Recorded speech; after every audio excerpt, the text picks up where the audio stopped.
নমস্কার প্রিয় দর্শক, আপনারা দেখছেন দ্য কেএবি নিউজ প্লাস। আপনাদের সঙ্গে কথা বলছি আদিত্য। আজকের আমাদের প্রতিবেদনের শিরোনামটা দেখে আপনারা বুঝতে পেরেছেন এবং অনেকেই আমার সঙ্গে একমত হবেন এই বিষয়টাতে যে এই বঙ্গে ভোট রঙ্গ নির্বাচন মৃতদেহহীন রক্তপাতহীন এটা বোধহয় কষ্ট কল্পনা।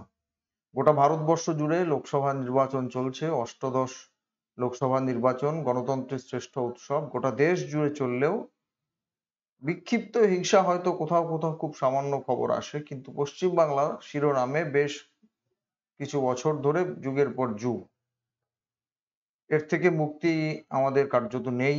এই সিদ্ধান্তে বোধহয় আসার সময় হয়েছে।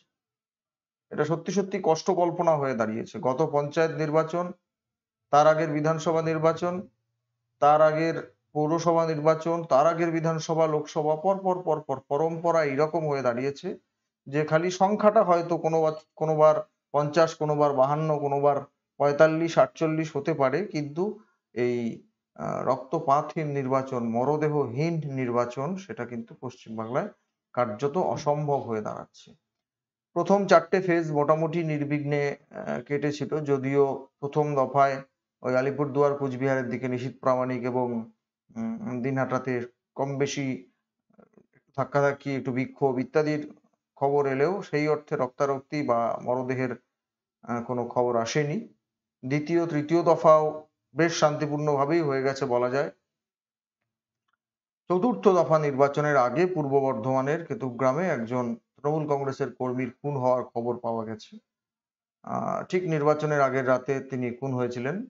সেই প্রথম একটা এবারের এই নির্বাচনকে কেন্দ্র করে মৃত্যুর ঘটনা, এ রাজ্যের নির্বাচনকে কেন্দ্র করে। এবং আজকে আমরা যখন এই প্রতিবেদন করছি, আপনারা জানেন গতকাল রাত্রিরে নন্দীগ্রামে, যে নন্দীগ্রাম শুভেন্দু অধিকারীর নন্দীগ্রাম, যে নন্দীগ্রাম মমতা বন্দ্যোপাধ্যায়ের নন্দীগ্রাম, মমতা বন্দ্যোপাধ্যায় সেখানে বিধানসভা নির্বাচনে প্রার্থী হয়েছিলেন এবং শুভেন্দু অধিকারী কাছে তিনি পরাজিত হন 1956 ভোটে। মাঝখানের গল্পের কথা আমরা বলবো না এই কারণে, আদালতে মামলা চলছে, সে নিয়ে আগে ফলাফল বেরোক, তারপরে বাকি কথা পরে হবে। তো শুভেন্দু অধিকারী সেখানকার বিজেপির বিধায়ক এবং মমতা বন্দ্যোপাধ্যায় সেখানকার পরাজিত তৃণমূল কংগ্রেসের প্রার্থী। সেই নন্দীগ্রাম, হাই ভোল্টেজ নন্দীগ্রাম, যে নন্দীগ্রামে পরশুদিন নির্বাচন, সেখানে গত রাত্রিরে বিজেপির একজন 56 বছর বয়সী আদিবাসী দলিত, তিনি দুষ্কৃতীদের হাতে কোপ খেয়ে, রডের বাড়ি খেয়ে মারা গেলেন। প্রথমে তার ছেলেকে মারধর করবার জন্যই দুষ্কৃতীরা সম্ভবত এসেছিল এবং ছেলেকে মারধর করা হচ্ছে দেখে মা ঝাঁপিয়ে পড়েন এবং তিনিও যথারীতি কোপ খান। ওই ধারালো অস্ত্র দিয়ে তাকেও কোপানো হয় এবং রডের বাড়ি মেরে তাকে ওইখানে মেরেই ফেলা হয়।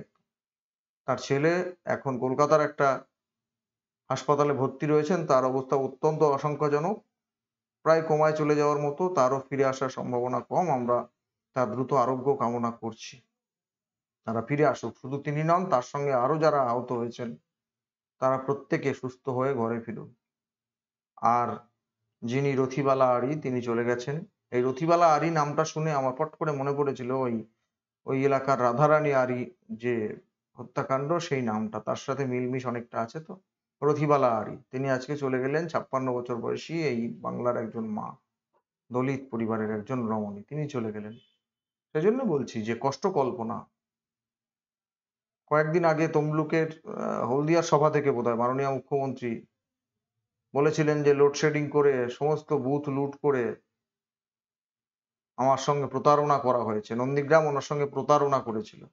বলেছিলেন এর বদলা তো আমি নেবই, কিভাবে নেব বুঝতে পারবেন। জানি না এইভাবে বদলা নেওয়ার চেষ্টা হলো কিনা, আমরা জানি না, কারণ তিনি বলেছিলেন যে এর বদলা আমি কিভাবে নেব আপনারা বুঝতে পারবেন।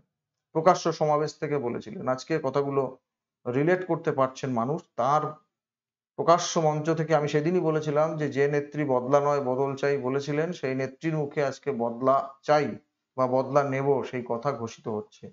সুতরাং কিছু ঘটনা হয়তো ঘটতে পারে, ঘটে গেল। 10 দিনের মাথায় বিজেপি কর্মী তিনি খুন হয়ে গেলেন। অগ্নিসংযোগের ঘটনা ঘটেছে, সাধারণ মানুষের ওপর লাঠিচার্জের ঘটনা ঘটেছে, পুলিশের কেন্দ্রীয় বাহিনীকে কার্যত ইনঅ্যাক্টিভ করে রাখা হয়েছে, জানি না কি জন্য। তাহলে সেদিন মমতা বন্দ্যোপাধ্যায় বলেছিলেন যে এর বদলা আমি ঠিক নেব, নিয়েছেন কিনা জানি না। এক। 2 নম্বর হচ্ছে মাননীয় অভিষেক বন্দ্যোপাধ্যায় তৃণমূল কংগ্রেসের সাংসদ এবং সর্বভারতীয় সাধারণ সম্পাদক, তিনি গতকালই ওখানে সভা করে বলে এসেছিলেন যে যদি আপনার বাড়িতে কেউ ভোট লুট করতে আসে, আপনার বাড়িতে হুমকি দিতে আসে, তাহলে বটি, কাঁচি, দা যা পাবেন সেটা নিয়েই তাড়া করবেন। যেমন মমতা বন্দ্যোপাধ্যায় বলে থাকেন সব সভায়। খেলা হবে তো, হাঁড়ি কড়াইয়ের খেলা হবে, বটি খুন্তির খেলা হবে, দা কুড়ুলের খেলা হবে, যেরকম ভাবে বলেন সেরকম ভাবেই বলেছেন। এবং অভিষেক বন্দ্যোপাধ্যায় ওই সুরেই কথা বলেছিলেন এবং যথারীতি ওই বটি নিয়ে তাড়া করতে বলেছিলেন, ওরা বটির বদলে বোধহয় হাসুয়া নিয়ে তাড়া করেছিলেন। চলে আসছে কথাগুলো এই মুহূর্তে, কিছু করার তো নেই, কারণ একটা রিলেট করতে পারছেন সাধারণ মানুষ।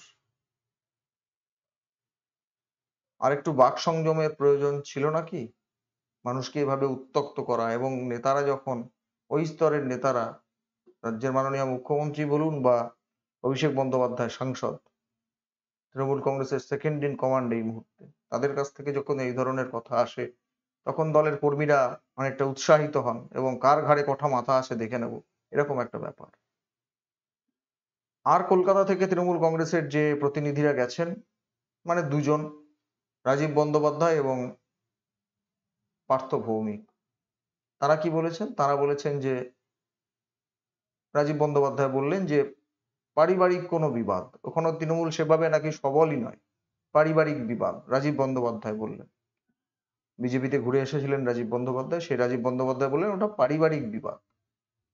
শেখ সুফিয়ান ওই এলাকার নেতা, তিনি বললেন যে ওই এলাকাটায় আমাদের পতাকা বাঁধবার কোনো লোকই নেই, সুতরাং আমরা সেখানে কি করে কি করব? ওখানে গোষ্ঠীদ্বন্দ্ব, আদি বিজেপি নব্য বিজেপির মধ্যে গোষ্ঠীদ্বন্দ্ব। ডিফারেন্সটা বুঝতে পারছেন? এইদিকে তৃণমূল কংগ্রেসের প্রাক্তন রাজ্য সম্পাদক, প্রাক্তন মুখপাত্র কুণাল ঘোষ, তিনি সাংবাদিক বৈঠক করে বলছেন যে দেখতে হবে এটা কতটা পারিবারিক ঘটনা, কতটা রাজনৈতিক ঘটনা। রাজনৈতিক ঘটনা যদি হয় তাহলে ওখানে তো আমাদের সংগঠন কার্যত দুর্বল, সেভাবে সংগঠন নেই, কিন্তু গোষ্ঠীদ্বন্দ্বের দিকেই তার ইঙ্গিত। সেই কুণাল ঘোষ আবার একই সঙ্গে বলছেন যে নন্দীগ্রাম 1 এবং নন্দীগ্রাম 2 থেকে আমরা এবার প্রচুর লিড পাবো, সেরকম জায়গাতে আছে। একদিকে বলছেন আমাদের ফ্ল্যাগ বাঁধার লোক নেই, কোনো কর্মী নেই, সেখানে দুর্বল সংগঠন। আবার তার পাশাপাশি এটাই বলছেন যে ওখান থেকে প্রচুর লিড পাবো। কি করে কি বুঝতে পারছি না। যেটা অভিযোগ পাওয়া গেছিল যে কেতুগ্রামের ওই তৃণমূল কংগ্রেস কর্মী খুন হওয়ার সময় নাকি কেউ বা কারা জয় শ্রীরাম স্লোগান দিয়ে দিয়ে সেখান থেকে চলে গেছিল।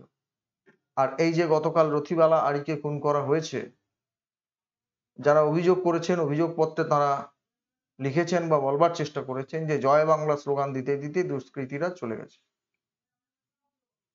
জয় বাংলা স্লোগান কারা দেয় বুঝতেই পারছেন আপনারা, তাদের দিকে অভিযোগের তীর। সবচাইতে আশ্চর্য আজকের এই ঘটনাটার মধ্যে, পশ্চিমবাংলার পুলিশ, শুভেন্দু অধিকারী গেছিলেন থানায় এবং তিনি এফআইআর নাম্বার সেখান থেকে নিয়ে তবে বেরিয়েছেন থানা থেকে এবং বলেছেন যে পুলিশি ইনঅ্যাকশনের জন্য হাইকোর্টে দেখা হবে। হবে নিশ্চয়ই, কিন্তু তার চেয়েও বড় আশ্চর্যের বিষয় যে ওই অন্যতম একজন অভিযুক্ত দেবব্রত দাস, যার নাম অভিযোগপত্রে 2 নম্বরেই রয়েছে, এফআইআর এ নাম রয়েছে, তিনি আজকে থানায় গিয়ে বসেছিলেন, থানাতেই ছিলেন, পুলিশের থানাতেই ছিলেন, তাও পুলিশ তাকে গ্রেপ্তারও করলো না, কিচ্ছু না। বরং সাংবাদিকরা যখন তাকে জিজ্ঞেস করলেন, তিনি বললেন যে না না, আমি নেতৃত্বের সঙ্গে দেখা করতে এসেছিলাম, এই কথা বলে টুকটুক করে একটা গাড়িতে উঠে গেলেন। আর কলকাতার একজন অধ্যাপক, যিনি এবিপি আনন্দের স্টুডিওতে আজকে বসেছিলেন, তার কাছ থেকে একটা নতুন তথ্য পেলাম। তিনি বললেন যে উনি নিজেকে বাঁচাবার জন্য প্রাণ ভয়ে, যেভাবে গ্রামে অগ্নিসংযোগ, যেভাবে বিজেপির কর্মীরা হৈ হুল্লোড় করছিল, তাতে তার প্রাণ নাশ হবার আশঙ্কা ছিল, প্রাণ ভয়ে তিনি পুলিশের কাছে গিয়ে আশ্রয় নিয়েছিলেন। অথচ এফআইআর এ তার নাম রয়েছে 2 নম্বরে। এভাবে পুলিশ ছেড়ে রেখেছে। পশ্চিমবাংলা বলেই সম্ভব। এই জন্য বললাম যে পশ্চিমবাংলায় রক্তপাতহীন নির্বাচন, মৃতদেহহীন নির্বাচন কার্যত কষ্ট কল্পনা। শুধু একটা কথা বলবো, আক্ষেপ হয়, নিশ্চয়ই হয়। আমি প্রথমেই বললাম না যে এটা থেকে বেরিয়ে আসবার বোধহয় কোনো পথ নেই। আমরা প্রথমে ভেবেছিলাম যে অন্তত লোকসভা নির্বাচন, এত কেন্দ্রীয় বাহিনী, আপনারা জানেন, আশ্চর্য হবেন, এই 5ম দফার যে নির্বাচন, সেই নির্বাচনের জন্য 1000 কোম্পানি সিআরপিএফ বা কেন্দ্রীয় বাহিনী মোতায়েন করা হয়েছে 1000 কোম্পানি। প্র্যাকটিক্যালি কথা না, গিজ গিজ গিজ গিজ করার কথা। কোথায়? তাদের ঠিক মতো কাজেই লাগানো হচ্ছে না। শুভেন্দু অধিকারী আজকে রীতিমতো বলেছেন যে আপনারা কাশ্মীরকে ঠান্ডা করে দিয়েছেন, বাংলাকে ঠান্ডা করে দিন। হাত জোর করে বলেছেন। কেন আপনাদের এখানে বসিয়ে রাখা হচ্ছে? কেন আপনাদের কাজে লাগানো হচ্ছে না? আপনারা হেডকোয়ার্টার্সে যোগাযোগ করুন। হেডকোয়ার্টার্সে যোগাযোগ করুন, করে যাতে দ্রুত ব্যবস্থা পরিস্থিতি নিয়ন্ত্রণে নিতে পারেন সেটার জন্য চেষ্টা করুন। আমরা আশা করেছিলাম এই নির্বাচনটা অন্তত মৃতদেহবিহীন হবে, কিন্তু না, হলো না। নির্বাচনের দুদিন আগে যেখানে খুন হয়ে যায় এবং একদম রণক্ষেত্রের চেহারা যে এলাকাটা, নির্বাচনের দিন যে কটা জায়গাতে নির্বাচন রয়েছে সেই জায়গাগুলোতে কি হবে এই ভেবে এখন থেকে আমরা আশঙ্কায় আছি। শুধু তাই নয়, আরো যে পরবর্তীকালে ২ দফার নির্বাচন আছে, কারণ দক্ষিণবঙ্গেই তো মূল উত্তাপ। দক্ষিণবঙ্গেই মূল উত্তাপ। অগ্নিসংযোগ, বোমাবাজি, ভয় দেখানো ইত্যাদি সবকিছু দক্ষিণবঙ্গে। আর তারপরে এরকম লাশ পড়ে যাওয়া, এসব তো আছেই। দক্ষিণবঙ্গে বাকি যে পঞ্চম দফা, ষষ্ঠ দফা এবং তারপর আরো যে ২ দফার নির্বাচন বাকি আছে, সেখানে কি হবে এটা ভেবেই আমরা যথেষ্ট আশঙ্কায় আছি। রাজ্যের প্রশাসন তারা নিজেদের নিরপেক্ষ বলে দাবি করে, কিন্তু তাদের নিরপেক্ষতা কার্যত, তাদের বিশ্বাসযোগ্যতাও কার্যত তলানিতে ঠেকেছে। আর তৃণমূল কংগ্রেস আগে নিজেদের অবস্থানটা ঠিক করুক। তারা যেটা বলতে চাইছে যে এটা পারিবারিক গন্ডগোল, আবার তাদেরই নেতারা বলছেন যে এটা বিজেপির গোষ্ঠীদ্বন্দ্ব। তাহলে কোনটা ঠিক এটা আগে নিজেরা ঠিক করুন, না হলে পরস্পর বিরোধী এই ধরনের বিভিন্ন মন্তব্য যখন করছেন তখন স্পষ্ট হয়ে যাচ্ছে আপনাদের অবস্থান। এবং বিজেপি যে দাবি করছে যে তৃণমূল কংগ্রেস রয়েছে এবং শুভেন্দু অধিকারী স্পষ্ট নাম করে বলেছেন যে খুনি যারা খুন করেছে তারা কিছুক্ষণ আগে এসে ওসির সঙ্গে মিটিং করেছে, কাদের কাদের নাম বলেছেন।